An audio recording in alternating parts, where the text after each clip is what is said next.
Hello, everyone, and welcome to A Medium's World. Here we are, day 5. I can't believe we are at the halfway point of this event. These conversations have been just absolutely wonderful in terms of helping and supporting mediums on their journey. But I know for many of you who are tuning in and listening have been very helpful and supportive of helping you to move forward and through the loss of your loved one. Tonight, of course, I have Susan Mayer joining us, who I will introduce in just a moment. But before we begin, we'll just do an opening prayer and a meditation, just allowing for us all to come into the same room virtually here, bringing our hearts, our minds, and our energy all together. So I invite you to take a moment, to take a deep breath in, and close your eyes and just settle into the here and the now. It's like for this next hour or so, there's no other place that you need to be. There's nothing else that you need to be doing. Just engaging and in understanding of your own self, engaging in the conversation, taking in what it is that you needed to hear most tonight from through our exchange, in helping and supporting you as a medium, and helping and supporting you as you navigate the loss of a loved one. As mediums, death seems to be everywhere for us. At least that's certainly the way it is for me. And as even I come on the call tonight, a little bit of a heavy heart as one of my dear friends and a student and someone I've had the privilege of coaching and working with for years has made her transition. And so death is this balance, this dance between the physical and non-physical worlds as mediums, where we breathe and understand life and know that even through what we judge or we experience as death is just a change of form. So it's in this breath that we allow ourselves to settle into that knowing. And with gratitude and deep appreciation, I choose to say thank you. I choose to say thank you, goodbye to the physical, and goodbye to the past. Even here as we gather in this energy of this super moon here, the last of our 2023, the big moon of transformation, a big moon that's allowing us to really release, to let go, to say goodbye. Say goodbye to what has been and no longer needs to be, where we can come to peace with what is, and the knowing and understanding that nothing in life ceases to exist, but yet only flourish. And it's through this breath and through this space where we can fall into complete forgiveness, complete acceptance, just to allow the letting go to happen. And so we let go with all hearts and ask for unconditional love to assist in that sacred surrendering. And through the inhale and exhale, we invite in life, we invite in love, we invite in what is required for our own spiritual growth, for the thriving of divinity.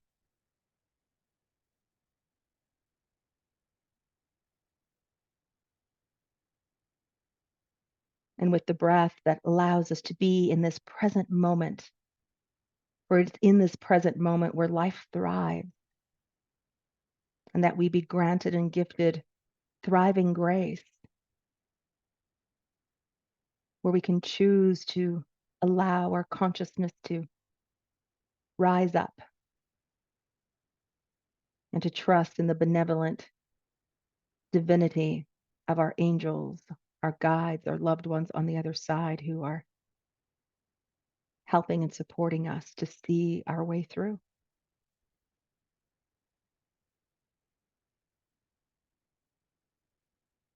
And we praise for this and give thanks for this. And Through the inhale and the exhale, we surrender in the knowing that we are but being breathed, so loved, so cared for, held and helped in every way and in every area of our lives. And for this and so much more, we give thanks and say, and so it is. Amen. Amen. I am the light I am. And on your next breath, just allow yourself to drop a grounding cord, that big brick, and let it hop into Mother Earth, who lovingly supports us, helps, and guides us as well in the unfolding purpose of our soul's mission on this lifetime. So good. All right. Whew. Coming back to the circle. I can get so lost in that beautiful energy. I can get so lost in the presence. And again, I have this gift of meditation where that just allows me to drop into the space very quickly and easily. And it's like, I need to pull myself out, because we have an incredible conversation to be had here and to share again amongst all who have gathered. Tonight, I am so thrilled to have joining me Susan Mayer. Susan is a sound therapist and, of course, a medium, and she works with women to help alleviate chronic pain, stress, anxiety through her therapy sessions. And again, she does an integrative blend of the energy medicine, of the connection to the other side, and she is just such a gift and such a light. And I'm so glad we get to hang out with her here tonight. Susan, hello and welcome to A Medium's World. Hello, Bonnie. Thank you for having me. Absolutely. Hello, everyone. How are you feeling on this full moon? I'm doing okay. Good. Yeah, Good. yeah. It's been a day, of course, as we kind of shared, but I was just praying all day. My internet was out for about 3 or 4 hours today, where they were doing a big, massive repair in the neighborhood, and I was just praying and praying that they would have it complete in time so that we would be able to have this conversation tonight. So yay! I was invoking all those angels and saying we need to get this happening. So Susan, as we begin, and of course, I know you've tuned into some of the, previous conversations here, but I believe that our stories matter so much, and our stories matter because they're the very things that help other mediums to know that they're not alone on their journey. And also, of course, for those tuning in, the reassurance of their loved one's presence, of course, in their life as well. So when did you start having experiences with the spirit world? Like, was this something that you were awakened to for all your life? Did it show up later for you? How did they come forward to you, or when did they come forward? I don't ever remember not being able to. So but little, like probably really knowing didn't happen until I started your classes. Yeah. But I've always, like you, I had imaginary friends. I grew up being able to go to the lakeshore of Lake Michigan, and I'm certain there were fairies and pixies in the woods on the bank. Animals, spirits, nature things, I think have always talked to me. But it just was something I always had, and I didn't know that not everybody reacted that way. Right. Not everybody's experiencing those things. You just believe the whole world is doing life the way you are, right? Right. Yeah. Well, and even as you share that, thank you, because it's also in the understanding, one of the basis where I always say that mediumship is more than just talking to dead people. And as you just shared, even as a small child, the fairies, the pixies, the spirit animals, like always having a sense of communication with the unseen world around you. It's just Mhm. amazing, amazing. I remember when you first came into the class, it's like this questioning, as you're, I mean, even now, I mean, you're moving, going into level 3 now, with your growth and everything. And this realization is like, I don't know if I'm a medium. And then all of a sudden, boy, I think I might be a medium. And okay, I really believe I am. I just don't know how I'm feeling about that yet. And again, I think, here, because I have the honor and privilege of witnessing you and seeing the connections play out and happening, that it's just such a joy to support someone like yourself and being able to not only nurture that relationship and communication with the other side, but of course, for you to start recognizing how amazing you are at this as well. Did you find that as you've kind of come into it, like even through your sound healing, through your other modality trainings that you've taken, did you find that your connection, even prior to that class, like did you notice or were you aware of spirit around you even previous to that? Um, Again, it was just how I always was. When Yeah. I started doing massage, I would, just by the virtue of touching people, I would pick things up that maybe they hadn't mentioned on their intake form, or I would know before they knew that they needed a blanket, things like that. Yeah. Um, um, and yeah, I mean, I think, um, I don't think anybody has said this. I was always asked if I was a witch, instead Uh-huh. of, and, tamp it down, but are you? Yeah. Right. Right. But I was told not to do it. So even though those things were coming through to me, I didn't want to acknowledge it because I had been told, yeah, you got that, but just keep it quiet, Yeah. you know. Yeah. Don't tell anyone because you're a witch and that's not acceptable. And Hmm. tone it down, hold back. Yeah. Yeah. I would say I love that there's that saying that says we are the oh my gosh, how does it go? We are the descendants of the witches who were burned at the stake. Like we here we are, we were probably the witches that were burned at the stake and we're saying, hey, we're going to try this again.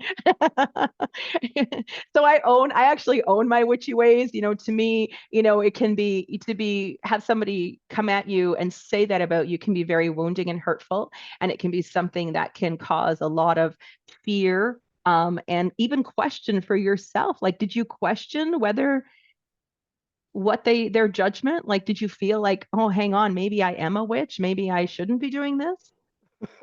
I think I was always excited to be a witch. I mean, I grew up when Bewitched was on, and I really wanted to be able to twitch my nose like that and never could. Um, but I mean, I was okay with being a witch, but I had witnessed like family members being put in, insane asylums or whatever they called them Yes, at that time yes, because they heard voices. And so I was like, yes, well, I guess I can't mention that. right.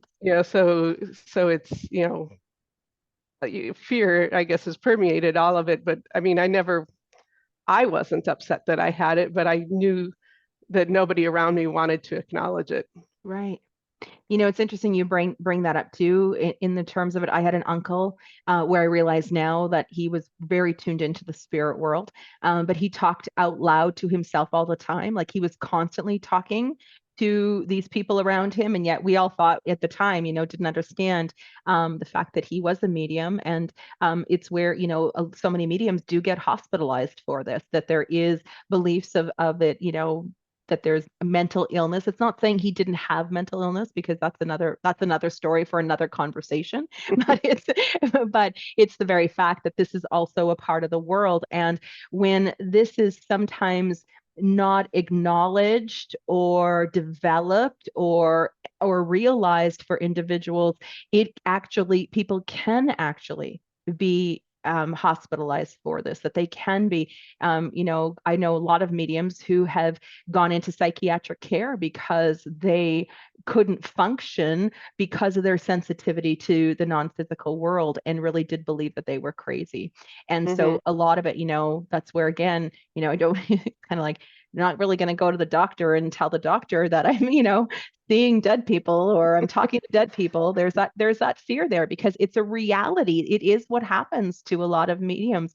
A lot of kids get misdiagnosed as well, through different things in terms of having, the labels and things like that are put on them simply because of, personality disorders and things like that can be a part of, again, a calcification of the communication to the other side. So it's a very real thing that can take place for mediums, but without the proper, practices and tools and things in that. But yeah, it's like, wow, I'm not going to say anything. I love, as you said, I love that you wanted to wiggle your nose like that. I remember trying to do that when I was a kid too. And I've always loved, like the movies, Witches of Eastwick and, all of those movies over the years and Hocus Pocus, of course, one of my witchy ways. But yeah, oh my gosh. So again, people not really accepting of you and your mediumship. Like it wasn't encouraged, No, supported. no, I have a really tiny family too, so it wasn't. Yeah. But my mom's mom definitely had it. And I could talk to her, but I don't think either of us really said out loud that we did things like this, but like I would be someplace in high school and like doing things that we weren't really supposed to be doing. And she drove a 58 Chevy that was silver exterior, red interior. And she would call me up. She's very noticeable. She was on the road. And she would call and she said, Susan, I saw you with your friends, blah, blah, blah. And I was like, you couldn't possibly, because I would have seen you. Yes. And so I knew that she had it. And interestingly, the connection in life with her is very close. And I never communicate with her since she's passed. I knew Really? when she died. I was working at a bank as a teller, and I had back in the days where I could wear 3-inch heels, and I had 3-inch heels on. And I bent down to open up my safe, and I just kind of fell back on the floor, and it's like, oh no, my grandma died. Oh, And all the tellers around me was like, how do you know? No one called you. It's like, I just know my grandma died, and oh, um, um, and that was hard. And of course. but yeah, I mean, I just probably right after she died, I think I communicated with her, but now that everybody has died, Yeah. um, she rarely comes forward. I might see her in dreams, but she's silent. Yeah. Yeah. Hmm. Wow. And isn't that interesting? I know even my grandmother too, it took like eons, it felt like, before I had any kind of connection with her. It's like I could connect with everybody else except, my grandmother. And so it's really interesting that, and how that plays out. It makes me want to do a reading out of curiosity to see if I can bring her in for you. Like, here, let me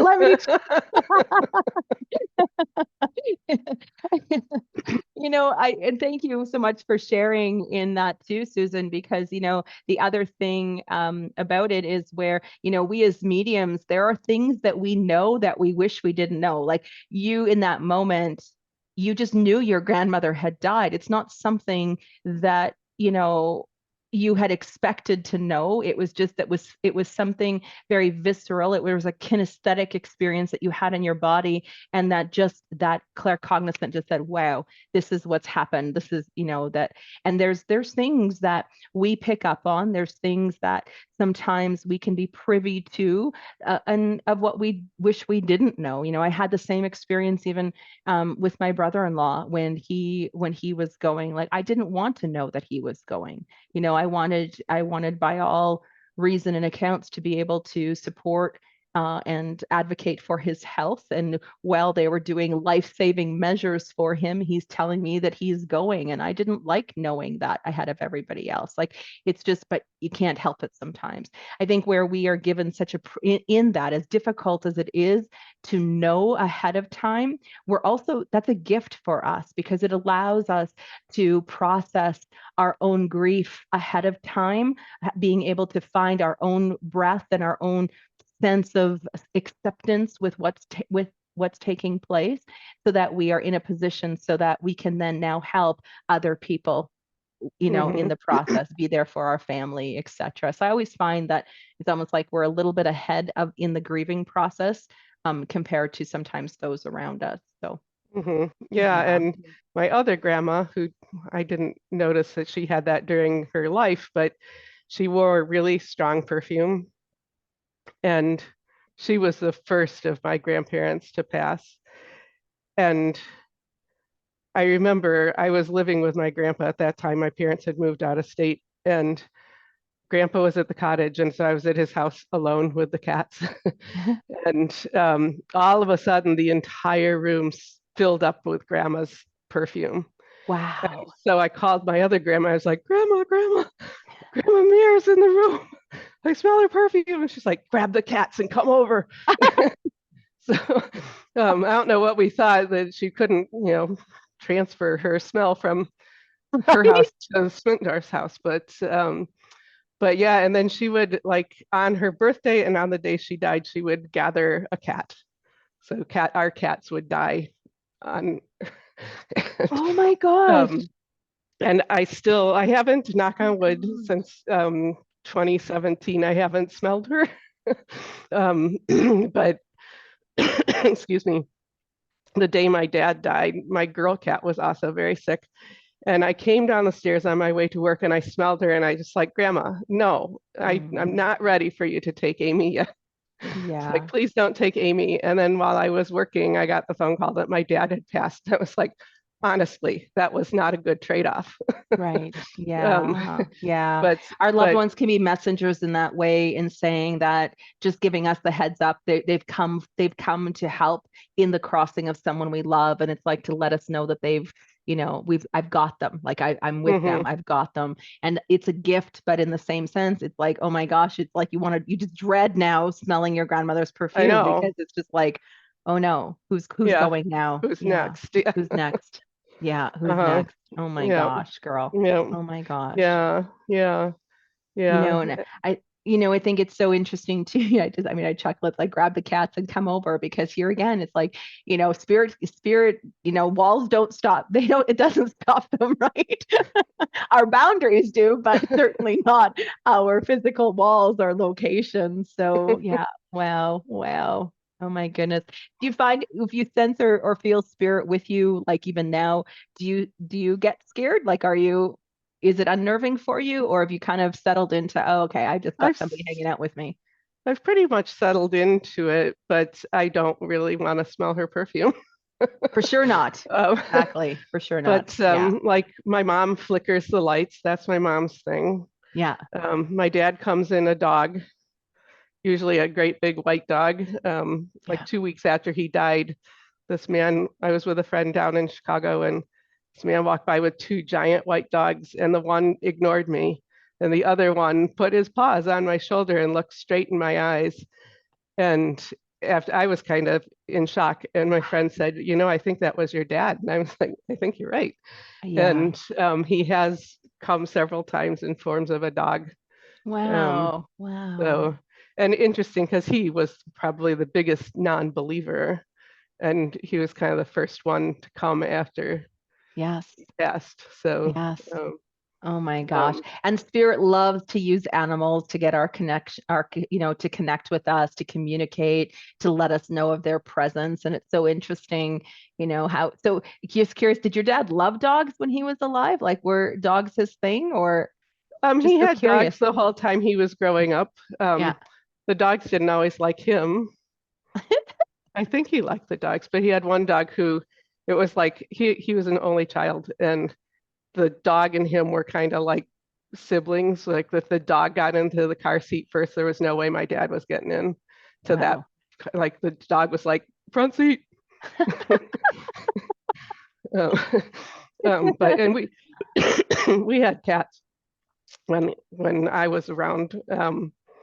And I, he always liked my sister's dogs, and Mhm. he was good with the animals, so Yeah. it makes Yeah. sense. It makes sense then that, yeah, that he would use Hmm. the animal world to be the Hmm. messenger on his behalf. So of course now, Susan, fast forward, here you are, as I said, you're going to be start going into level 3. And you've had a lot of experiences now in terms of some of the, not only your own personal experiences, like you said, your realizations, like, oh, there go the lights, there's mom, like there's a settling within it. But of course, in doing readings and bringing in other people's loved ones over these last couple of years, um, what, is there something that you witnessed or in a reading that you did for someone, whether it was through your studies or whether it was something even professionally for yourself, that really solidified this, like this belief that you're a medium, that just really said, it pushed you over and said, there's no way I can deny this? Yeah, I was doing a practice reading with one of the ladies in my class, and yeah, I usually just don't believe that I'm doing anything, so whatever. But so I'm like, guys, like I keep hearing swordfish and white boat, swordfish, white boat. I have no idea. And it turned out that that was like the last trip her brother had taken was fishing, and they caught a swordfish. And I don't know if it was on that trip, but he did have a white boat. And I was like, I don't know why else I would have Right. thought a swordfish. I mean, there's nobody, well, my grandpa Smitendorf fished, but not, he fished bluegills, not swordfish. Yeah. Yeah. Oh my gosh. Oh my gosh, Susan. I think that's amazing. And it's like, here again, where in the world would you think? I mean, and like, I mean, yes, you're in Michigan, right? It's not like I don't think you guys do sword fishing in Michigan. Like, it's not, right? Nope. Not your thing there. And so that random, like the most random thought, the most random vision that actually can, be the very evidential piece that someone requires in order to solidify that connection, and of course solidifies the connection for them, but also solidifies for you, saying, okay, I think I got something going on here. Yeah. Oh my gosh, so amazing. Hmm. So amazing. So you, of course, are a sound therapist. You've been doing a lot of alchemy practices. You do massage therapy. You have your own product line, which is, of course, amazing as well. Now, as you're kind of shifting, and now, what led you, like out of everything, now to kind of go, in devoting yourself more to really utilizing your mediumship abilities in as a way and means of helping people? Like, what is it that kind of did it just say this push that said I have to do this? Is it just that you've been resisting it? Like, what led you to say, okay, I need to help other people with this? Um, I think it was, like all the whole time I've been doing massage, I was looking for an energy system that made sense to me or that felt right to me. Yeah. And it was kind of like I would take things, it's like, well, that was fun. I enjoyed that. And I'll probably do it, but Yeah. it's not, oops, time to go to bed. Conversation's over. Okay, good night, Susan. Thanks for coming. Forgot about that. Sorry. Okay. Oh my God, I'm sure it's spirit anyway, so it's all good. But I just never could find anything. And there was always the dichotomy of the massage work I did was medical based. Mhm. And it's really hard to tell the energy stuff to these people who have come to me as a medical based Yeah. thing. Yeah. But I don't know what it was. We were gifted sessions with you when I worked with Deborah for her Yeah. Sacred Circle, and I clicked with you, and I just felt I liked the way you did the reading, and it felt kind of like what I was looking for. So that's why I decided to sign up, and it just felt like a coming home. And I mean, I didn't know that that was going to happen. Right. Right. But it's kind of Yeah. made me, I don't know what the right adjective is, but it's kind of like made me grow up or mature into what was just an innate thing. And now I feel like I have a little, it's not chaotic, it's not haphazard. Now I have kind of a handle on it. I know how to control it a little bit. I know how to put boundaries around it. Yeah. So I probably not going to shift a whole lot of what I have done, Right.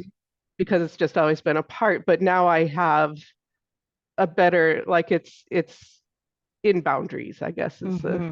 A better container for all of it, really. Hmm. With yeah, Hmm. I think what's so beautiful in that too, it's like, just how we find each other in the world is amazing. And as you say, that coming home, that part of you that says, wow, this really fits. There's something about this that just is right for me. And what's so beautiful is, and you've heard me say this time and time again because you've been in so many of my classes and in circles. It's in this realization that as me in the mediumship, being a medium and developing your mediumship abilities really is the only modality that's required, because everything for us is accessible, is attainable through the intention and the invocations and the allowing of the energy to move through. We are the medium, as I always say, the between worlds. So we are able to take something from what's intangible and make it tangible in some way. And we're simply the medium that's being used. So it's like, I always look at it in terms of an artist will use, charcoal to do a picture or oil paint to create a portrait. The paint is just the medium that's being used to do that. And I believe that God is just using us as the mediums that to work through us to facilitate whatever needs to take place and happen for an individual. So healing can happen as a result of the energy behind the words that we speak for people in a session. It can happen through us being able to open up and lay our hands on someone and allowing and letting that energy move through our invocations, through the things, our connection. We're able to open up that channel of light and allow for a lot of transformation to happen, where it doesn't feel like we're doing anything because it's happening through us. Like, to me, this is,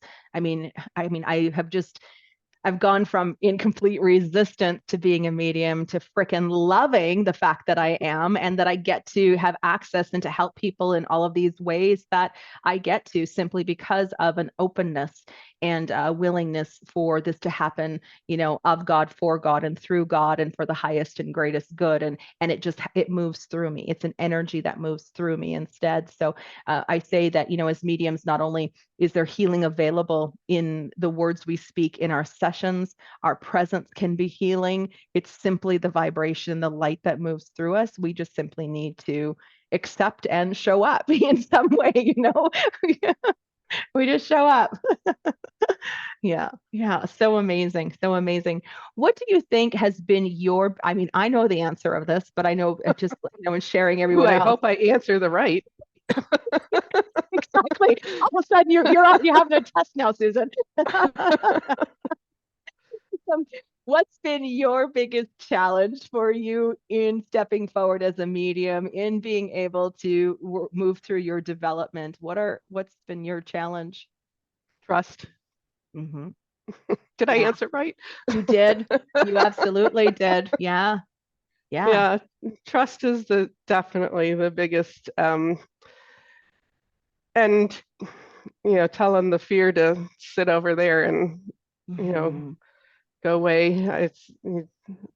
I don't think it's pertinent anymore, but it's still an ever-present, Yes. little being on my shoulder. Yeah. Um, Yeah. yeah, I did put my readings up on my website this week, so Yay! I took Ah, a look at you. transformational leap. That's a big leap. That's a big leap forward. I'm so excited about that. Oh my gosh. Yeah, definitely celebrating. So, I thank you for sharing that too, Susan, because again, trust is a major thing for so many mediums. And it's not just a you thing, but trusting that we are connected, trusting that what we receive actually makes sense for the person, trusting that we're even mediums sometimes. All of that. Trust is a major factor. And the only way to cultivate more trust in the connections is to actually sit down and make the connections happen. Sitting down and doing readings for people and having the feedback that comes as a result is the very thing that bolsters our confidence. And when we can bolster the confidence, we begin to really cultivate a greater sense of trust in what we're receiving. And so, just as you said, ego can be a bit of a beast in terms of bringing in the fears of overcomplicating things, talking you out of what you're receiving. And so it is just that not only are there things energetically that we can do in shifting beliefs and working through with the chakras and into the root chakra, because trust is a root chakra issue. So if we have a problem with anything, we go to the root of the problem. That's where we're going to find it.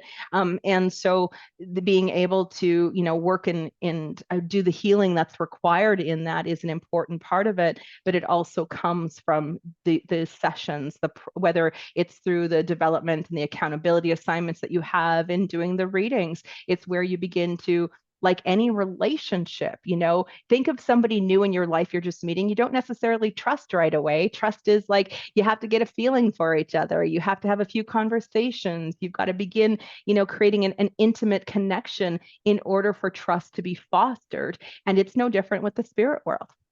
Mm-hmm. Yeah. Mm-hmm.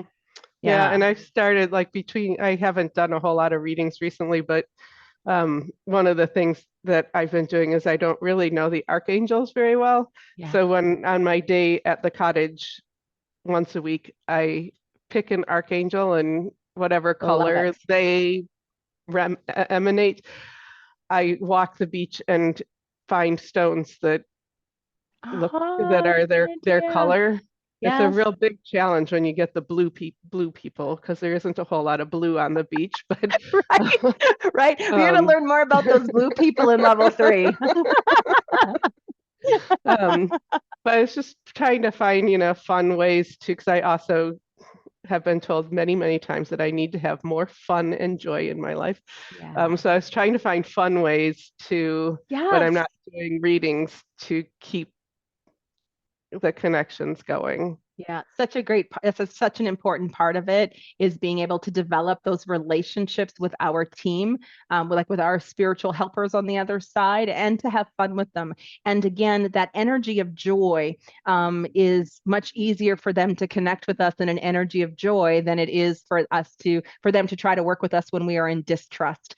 Mm-hmm. Right? Yeah. So anything that we can do to have some fun and play it up and I would say I just did the level 2 launch retreat last weekend, and we had a whole lot of fun. One of the ladies said to me, she goes, I never thought that I would laugh so hard and have so much fun at a mediumship event. She goes, I was expecting it to be solemn and serious, and it's serious work. I mean, this is the other piece of it, is that, we're dealing with people's hearts here. So we have to understand that every single person that sits down in front of us for a reading is grieving in some way. And so we honor death, whether that death was 3 days ago or 30 years ago. There's a layer of grief that is processing for the individual that sits down. So we want to honor the fact that the person's grieving, but we also need to do it from a place of joy in our lives too, because that actually helps us to have greater receptivity from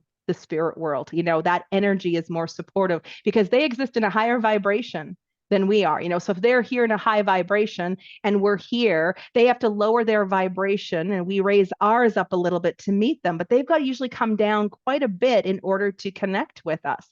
Whereas if we can increase the joy factor, they don't have to work so hard. It's a little bit easier for them to find their alignment with us. Mm-hmm. So it's an important part. So I love that that's your guidance. It's like, go and you need to have more fun. You need to have more joy. You need to, yeah. Well, they come back at me, like this morning when I drew my card. I said, help me find the card. I've shuffled now, where should I find the card? And I heard 45. I'm like, 45? I was like, really? I'm supposed to pick the 45th card? Like, yeah, okay, I'll do it. And there were 44 cards in my deck. Like, oh, come on, cards. You guys. So let's see the fun. That's the fun of it. Oh my gosh. You've also, I know, and again, in talking about challenges a little bit, Susan, is that in your own development, you've also had a lot of physical challenges or physical things that began to happen as you started to move into your development as well. And I think Hmm. that's an important part of it is that, you know, you've had trouble with your ears and things as your clairaudience begins to open up and the receivership. It's like, I don't want to say it opens up, but it's almost like what was dormant got activated for you. So it's like you came into level one and you've been, you know, everything that you've been through, even through some head trauma and from a fall last year, that has all, even though it's been challenging and difficult for you, has also been positive in the sense because it's the very thing that really is like creating even a stronger and more clear connection for you. And I Hmm. know that hasn't been pleasant for you. You've really Yeah. suffered Well, and physically. it kind of all started with my year of death, Yeah. where my mom died, my father-in-law died, my dad died, my three coworkers died, my cats died, Yeah. and everything shut down. So I mean, it's like even though I said I didn't realize that I have all these things, when they're gone and they don't happen, it was like, oh, I didn't know who I was. Mm. And then that's when I met Deborah and when I met you, and then I just feel that all these injuries that I've had, partly was bad shoes, but Yeah. also I needed to slow down and I wasn't doing it, and I was Mm. getting signs that you need to slow down. And the broken elbow, I broke my dominant arm and I learned how to use my left arm. So it was like she's not doing what we asked her to do. And Right? but Right? Oh, the head injury and the concussion, that definitely slowed me down. yeah. And but yeah, this year I've had the head injury, continuing sinus stuff. Yes. Yes. I've had inability to smell, which is really fun to create aromatherapy products when you can't Right? smell. I mean, that's, and I'm not it because laughing at you, but it's like the humor that you have found in it because you are an aromatherapist and you can't create the smells or the things for people, and you've had to go about it by accessing that information through your mediumship connection Hmm. instead, right? And yeah, and then after the smell came back, I lost my hearing, and I'm a sound therapist, and so it's been an interesting journey. Yeah, yeah, to say the least. But I think I'm inspired with you because by you because you continue to do the work, you continue to do your healing, you continue to look at the very fact that all of this is happening for you in on some level, and so you haven't, you know, fallen into any victimhood or anything. You're like, okay, it doesn't mean it didn't hurt. It doesn't mean that this isn't a really big challenge for me, but you continue to show up and do the work, and that's like so inspiring. I mean, that's just that to me right there says you know, you're someone who's got a lot of purpose in doing this work. What advice do you have, Susan, for the mediums who are tuning in that are maybe hesitant about, you know, they're afraid of maybe stepping out of the closet, coming forward and doing this work. They're maybe feeling like they really want to do this, but are really caught in that terror barrier that can grab hold of all of us. What advice do you have for them? Well, yeah, I was there. Mhm. um, I just, if it feels right, you just got to do it and just go. And the people who you'll be in class with are going to hold your hand and hold you up, Yeah. um, and be there for you so that you're not alone, and you definitely don't have to be scared around them, and you can say anything, and you know that you're in a community of love and caring people. Yeah. That makes all the difference, doesn't it? It's just this like, Hmm. wow, just to be held that way. Yeah, there's so many. I mean, the sacred connection and bond is just undeniable. It's just undeniable. That's beautiful. Of course, we have a lot of people attending the event that are also processing the death of their loved one. And you are someone like me, as I started at the start, where it just seems like death, it constantly surrounds us.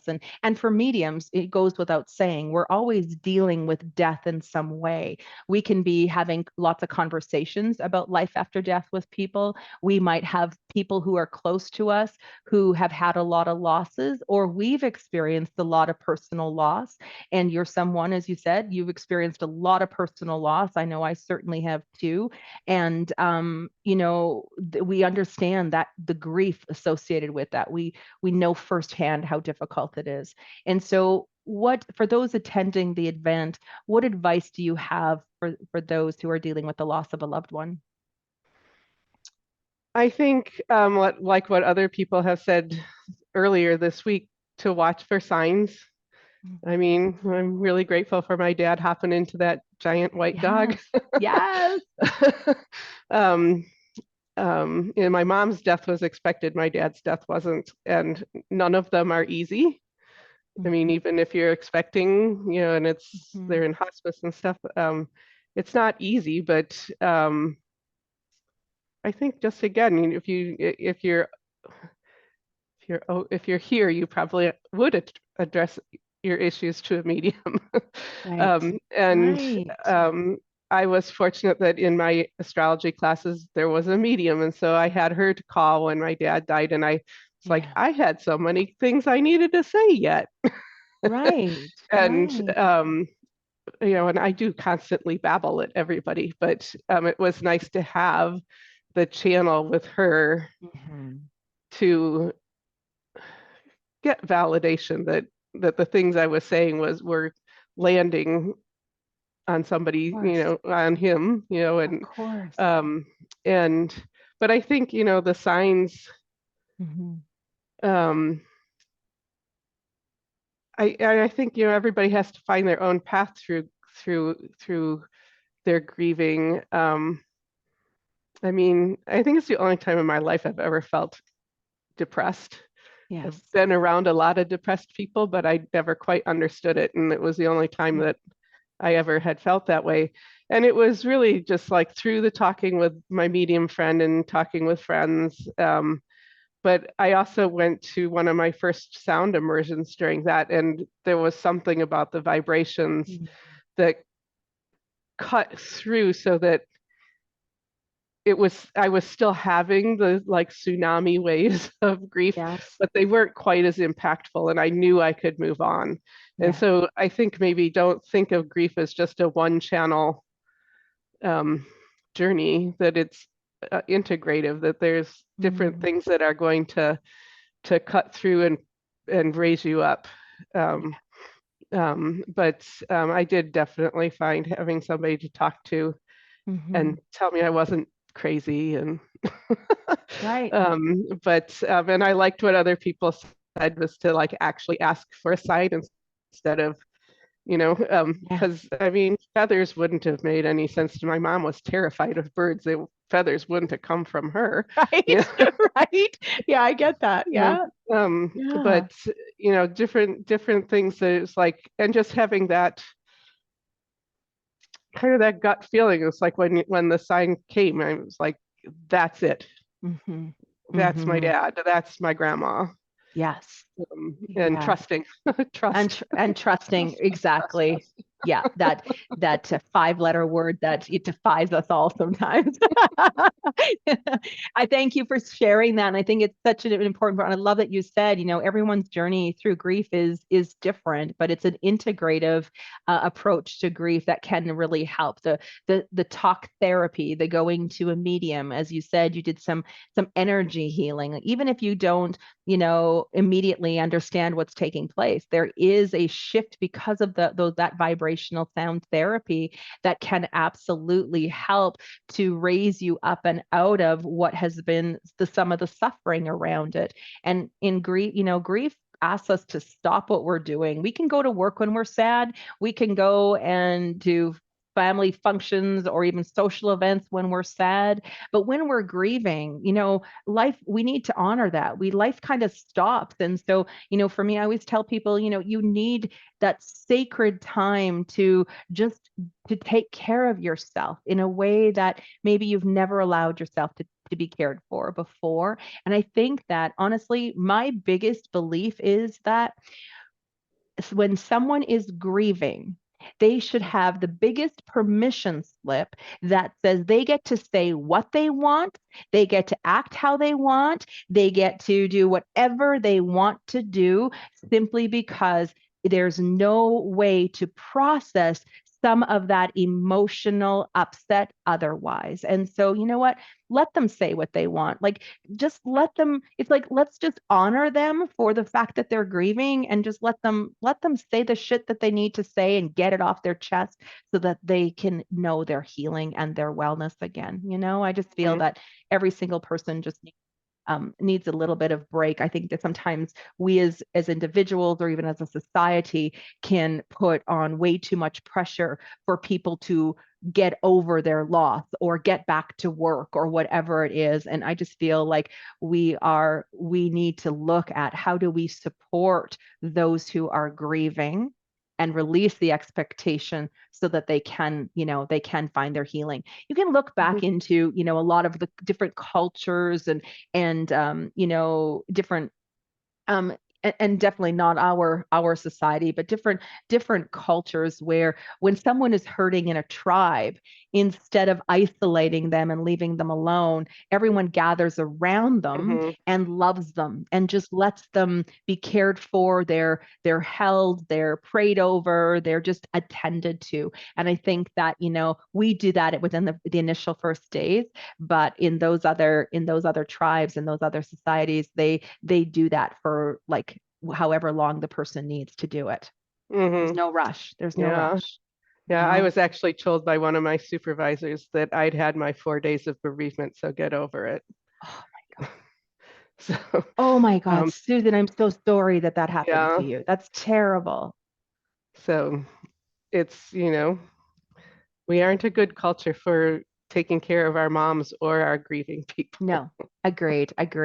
And I think this is again too where we as mediums have this beautiful opportunity to be able to help people at a time when they need it the most, in a way that is without the pressure and is just about the love. So I think we're very fortunate that we get to do this for people too. So, Yeah. oh my gosh, so fortunate to hang out with you here tonight, Susan. I want to go over to the chat and, of course, say hello to everybody. If you have questions, I'm going to invite you to please pop those questions in there. Hello, Gail. Here's one from Amanda. This is a great question. And how does a person navigate or know their spirit animal? Hmm. I think it's just kind of what you gravitate towards. Mhm. I don't know, isn't it in Harry Potter where you meditate and you get your Patronus? Um, Yeah, exactly. and I think that maybe sometimes they can change. That, as a little girl, well, as a little girl, most of my animals were made up animals Yeah. and my stuffed animals. And then, as I got older and knew that there are other different kinds of animals out there, and a penguin was one of mine. But horses and cats, definitely, any kind of cat, Yeah. any kind of horse. Um, but I think it's what you gravitate towards, what you feel comfort in. I agree. There's something special there when you say gravitate. There's just a special connection that can't be explained. There's just something about that particular animal that catches your breath, that just and sometimes it's how the animal even looks at you, the where, just I mean, where they're, you're making eye contact. It's like they're trying to not only communicate with you, but especially just like guidance can show up in repetition. When you start seeing that animal over and over and over again, you begin to understand that it is your spirit animal, that it is your avatar or your guide. And I know, like for me, magpies. And so I don't know if everyone, of course, in the world is familiar with magpies, but I think they're very pretty birds. I just cannot stand their sound. Like there's something, it just grates my nerves. And so I can't get away from them. And it doesn't matter where I go. It doesn't matter where I go. There will always be a magpie. There will be a magpie. There's one that was at my new condo sitting out on my balcony. There was one when I was out in Nova Scotia this last year. I was out for a walk and this magpie was just coming and following me through the trees. It doesn't matter. I can't get away from them. And so they did try nesting in my backyard. And I'm like, not having that, because you're chasing all the other nice, pretty little birdies, and I want the robins and the hummingbirds and stuff around here too. But it's like, thank you for your message. I appreciate that you're there for me. And, I've also put in boundaries with them too. But you can't, it's like you can't shake them. They're just, like you said, they gravitate. It's just like there is just something in the way that they look and the way you connect with them that you just know. And they're going to make sure that you know as well. We're going to make sure, just like Susan's dad jumped on her, looked at her in the eyes, and she knew in that moment. He made sure that she knew that he was using that animal to communicate. I think that's amazing. Oh my gosh. So amazing. All right. Oh, I love that. Faith says she's a Michigan girl too, Susan. Hey, Faith. I'm in Kalamazoo. That's so cool. That is so cool. Shauna says, I was reading more about this stone today, that it can be used for many reasons, but this is one that was interesting to me. Dendritic, see if I can say it, dendritic, there we go, agate will also invite more energies of creativity, fun, and playfulness. Love that. Mhm. Love that. And I think those are the ones that look like a forest scene, I think. Dendritic. Yeah, I Yeah. believe so. I believe so. But yeah, here's us, crystals too. I know my husband said to me at one point, he's like, so do you think we have enough stones in our house yet? Yeah, I know, right? I'm like, I got all mine here beside me too. They're hello. They're everywhere. And I'm like, no, you can never have too many of them. But I love that. Invite more energies of creativity, fun, and playfulness. Thank you so much for sharing that, Shauna. That's Yeah. awesome. And Luann says, Sue, you have had so many challenges, but you always keep moving forward. Isn't that just it? That's what I've admired about you too, Susan, that you've just had so many things come up, but you just continue to keep moving forward. Gail says, I'm such a dabbler. I had a wonderful experience with my horse and my sound therapy. Also a dog. I need to tone I need to tune in to watch for signs for the path to follow. Yeah, so it's amazing how even those animals will guide and direct you out in moving forward. I love that you do sound therapy as well, Gail. That's awesome. That's awesome. Yes, Faith agrees too, based on our conversation earlier when you had mentioned about grief, about having someone to talk to. She said too, having a sounding board is amazing. That's also in terms of our, the community of medium too, that really gets cultured. And yeah, yeah, so good. Yeah, Pam, the permission slip, a big old permission slip for people just to say what they want, do what they want, and not be judged and not be pressured and not be expected to have to do anything more than what they're capable of doing. I absolutely, absolutely agree. Amanda says, I love that mentioning the different avenues or modalities. Grief feels stagnant at times, and what it did for us right away may not always bring solid validation. Thank you for introducing sound therapy. Susan, right? That vibration, that energy, that somatic release that can take place is undescribable. Yeah. Yeah. And I know you work with a lot of people, even with stress and anxiety and things like that. And as in sound therapy, just being able to help them, there must be so much transformation that goes on in your healing room. So great. I think there is. Yeah, I know there is. I love how you trust. Here you go. Trust that there is, Trust. Susan. Yeah. Oh, I love that. She said, Luann is saying that that's what you told her was permission to feel whatever, whenever. Yes. So true. So true. Shauna, there are so many magpies. No magpies in Newfoundland. Okay, Heather, I need to check that out because when I was in Nova Scotia, there were definitely magpies there. We'll see. If I'm gonna ever be in Newfoundland, guaranteed they're probably gonna be coming with me. Oh my gosh. Oops, my thing almost collapsed here on me. Okay, hang on.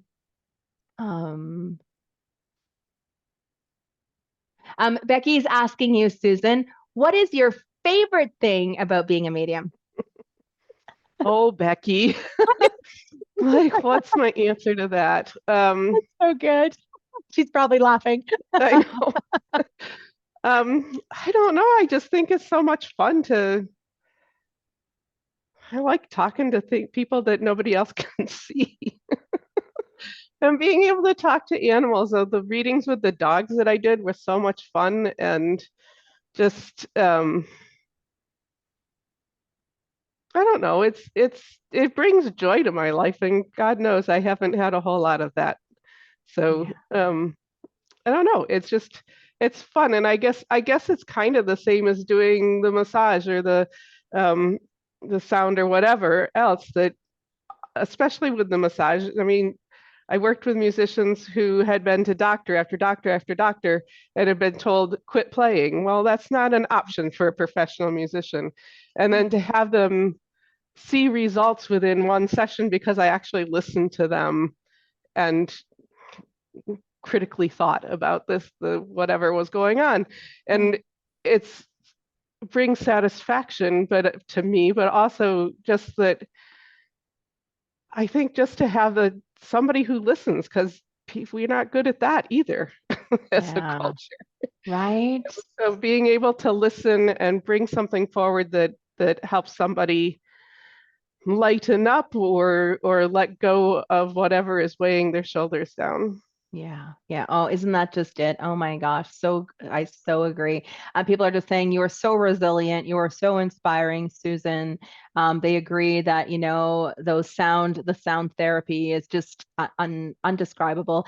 Faith, that's so funny. Faith says, am I the only one who wants to hear that gong? I don't think so. I don't think you're the only one on that. Oh my gosh, so great. Oh my goodness. Yes. Yes. Oh my goodness. I agree. Yeah, yeah, Luann, never enough stones. Yeah, and Shauna says, yeah, that's right. Definitely that's the exact stone there as well. So, oh my gosh, so good. I love this. Becky says you are worthy and deserving of all things that bring you joy, Susan. You are such an inspiration. Thanks, Becky. Aw, so Oh, beautiful. You truly are. It's one of the reasons why I knew I needed to have you come onto this platform to have this conversation, Susan, because to witness everything, and we've only known each other, like I said, our world, our little universes got brought together. We had the initial reading. All of a sudden, you're saying, hey, I'm going to do this work and to, be by your side over these last I'm going to say couple years. I don't even know if it has been a couple years yet. yeah.